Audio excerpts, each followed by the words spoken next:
जय गुरु जी, शुक्राना गुरु जी। अनंतम अनंतम कोटि कोटि शुक्राना मेरे गुरु महाराज।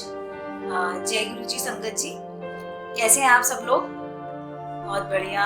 आज मैं जो अपना सत्संग शेयर कर रही हूँ ना, वो बहुत डिफरेंट है। मतलब हमें गुरु जी बहुत सारी ब्लेसिंग्स देते हैं, हम गुरु जी हमारे पर बहुत ब्लेस करते हैं। बट मैं आज जो इंसिडेंट बता रही हूँ वो मुझे उससे अच्छा भी लगता है सुनकर और डर भी बहुत लगता है।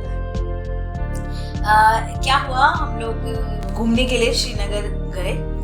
तो मेरे हस्बैंड ने बोला कि, मैंने कहा नवंबर का मंथ है, श्रीनगर जाएंगे तो वहाँ पे कुछ ठंड होगी या नहीं होगी पता नहीं। तो बोलते हैं ठंड तो होगी, चलते हैं। तो मैंने बोला अच्छा ठीक है।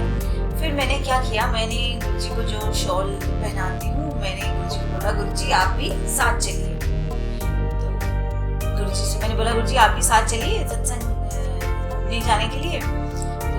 मैं जैसे ही गुरु जी की शॉल को गाड़ी में बैठी तो मैंने अपनी गोदी में गुरु जी की शॉल को रखा और मैंने लिटरली ना ऐसे ही बोल दिया रैंडमली कि बहुत आप गुरु जी वो करते हो ना, चलो आप बर्फ दिखाओ मुझे, मैं भी देखना चाहती हूँ बर्फ कैसी होती है। संगत जी क्या हुआ कि हम लोग ड्राइव कर, जैसे हम लोग पहुंचे, बहुत सुंदर सारा नज़ारा था।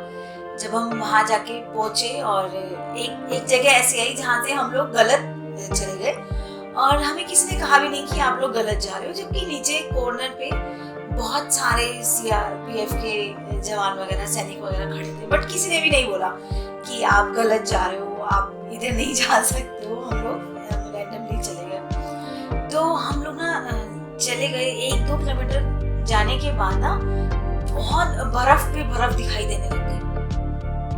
इतनी बर्फ थी कि बहुत मतलब मजे आए। मैंने क्या किया, अपने बच्चों को बोला कि ठीक है ऐसे करते हैं, नीचे उतरते हैं। तब तो हम लोगों ने खूब मजे लिए, बर्फ के एंजॉय किया। आधा घंटा हो गया संगत जी, 10:30-11 का टाइम होगा बस।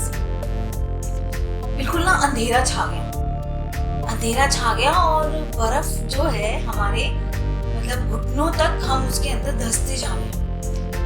तो दिल भी घबराने लग गया कि यार ये क्या हो गया, कि तब तो बर्फ नहीं थी और पीछे तो कोई बर्फ नहीं है और आगे देख रहे हैं तो बर्फ ही बर्फ है और हमारे पीछे तो अब तक कोई नहीं आया। हमें आधा घंटा हो गया यहाँ पर आए हुए। तब तो जान सूख गई कि ये हो क्या रहा है, समझ ही ना आए ये हो क्या रहा है अपने साथ। तो ना हस्बैंड ने बोला कि चलो ऐसे करते हैं, वापस चलते हैं यहाँ से, शायद हम ना गलत आ गए। हमने कहा ठीक है चलो चलते हैं। संगत जी आप विश्वास नहीं करोगे, हम लोग बैठे, अब बर्फ इतनी आ चुकी थी कि गाड़ी बैक ना हो। हम इतने परेशान, समझ ना आए, अब डर और लगने लग गया कि कोई पीछे नहीं आ रहा। और ऐसा नज़ारा देखकर कि 11:30 बजे इतना अंधेरा, और ऐसा लगा कि अभी हम गए तो सारे यहीं पर ही अब हम खत्म है। बहुत डर लगने लग गया, क्या करें। हाथों से बर्फ को हटाने लग गए डर के मारे कि शायद गाड़ी को स्पेस मिले और गाड़ी बैक हो जाए। बट होए ना। उसके बाद ना गुरु जी की जो शॉल थी वो मैंने ना ड्राइवर वाली सीट पे स्टीयरिंग के पास ऊपर रख दी थी। तो एकदम से ना मैं जब बर्फ को हटा रही हूँ हाथों से, तो मेरी नजर ना एकदम शॉल पे जाती है और मैं संगत जी वही गुरु जी को बोलती हूँ, गुरु जी माफी दे दो मुझे, अच्छा माफी दे दो। मैं समझ गई कि आप मुझे ये नजारा दिखा रहे हो बर्फ वाला और इसीलिए ही गाड़ी भी आप बैक नहीं हो रही है। मैं मान गई आपको गुरु जी, मैं मान गई कि आपने जितना मुझे बर्फ का दिखाना था वो सब दिखा दिया। अब कुछ भी करो, आप गाड़ी बैक करा दो। संगत जी आप सोचो लिटरली क्या हुआ कि गाड़ी पहाड़ों पे कभी वापस सीधी उस डायरेक्शन में नहीं आती है जिस डायरेक्शन में आपने चढ़ाई होती है। मेरे सिर्फ इतना कहने की देर थी, मेरे अंकल ने गाड़ी स्टार्ट करी, हम लोग बाहर खड़े, डर लगा था क्योंकि अंकल गाड़ी बैक कर रहे थे, तो डर भी लग रहा था कि है क्या होगा। जिस पहिए से, जिस रास्ते से हम लोग उस पे चढ़े, उसी ही पहिए से डायरेक्ट उसी डायरेक्शन पे गुरुजी ने गाड़ी 1 किलोमीटर तक नीचे उतार दी। ये कौन कर सकता है? सिर्फ गुरु महाराज कर सकते हैं। उन्होंने मुझे उस सत्संग में उधर उस टाइम पर ना ये बता दिया कि सिर्फ बर्फ देखने की बात कर रही है, मैं तो तुम्हें पता नहीं क्या क्या दिखा सकता हूँ। और उसके साथ साथ ही साथ साथ ही मैंने ये भी बोला था कि गुरुजी भेज तो रहे हो श्रीनगर ना, आपने मुझे हाउस बोट में ठहराना जहाँ पे कोई ना हो। मैं भी देखना चाहती हूँ हाउस बोट कैसी होती है। एक नजारा तो मुझे गुरुजी ने वहां दिखा दिया, बर्फ वाला, बिल्कुल मेरे तो अंदर तक रोम रोम में। अभी भी मैं सत्संग सुना रही हूँ ना, तो मेरी आंखों के आगे वो सारा सीन आ गया है कि कैसे हम वहाँ फंसे हुए थे, कैसे मेरे दोनों बच्चों ने, मैंने खुद हाथ से बर्फ को हटाया कि हमारी गाड़ी बैग हो जाए।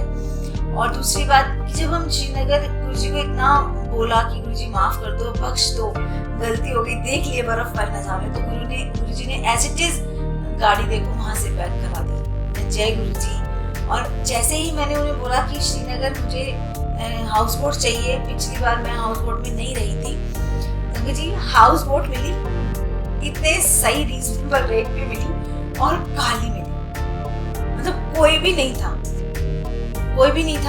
आप अपनी मर्जी से डाइनिंग रूम में जा रहे हो, आप अपनी मर्जी से अपने रूम में आ रहे हो, आप अपनी मर्जी से डिनर के लिए बाहर गैलरी में बैठ रहे हो। मतलब इतना ऑसम और वंडरफुल ट्रिप बना दिया था ना गुरुजी ने कि जहाँ जब गाड़ी में से उतर के, और सबसे इम्पोर्टेंट बात मैंने बोला कि गुरुजी गद्दी कहाँ लगाऊंगी आपकी, है ना।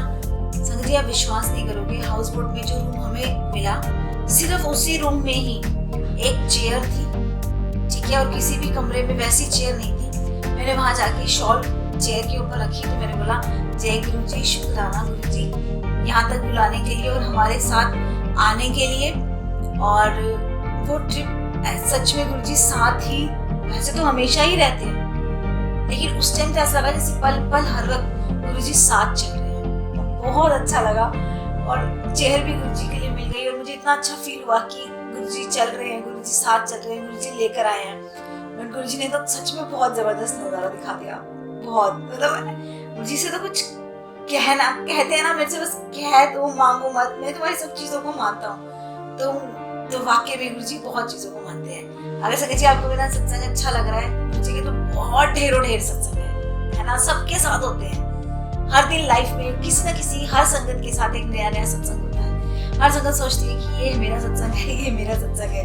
तो अगर आपको मेरा सत्संग अच्छा लग रहा है और आपको लगता है कि मुझे गुरुजी की और बहुत सारी महिमा आपके साथ शेयर करनी चाहिए, तो प्लीज मेरे चैनल को लाइक करें, शेयर करें और सब्सक्राइब भी करें, ताकि हम और भी संगत को अपने साथ जोड़कर इस चैनल को और बड़े लेवल पर लेकर जा सके। जय गुरुजी, शुक्राना गुरुजी।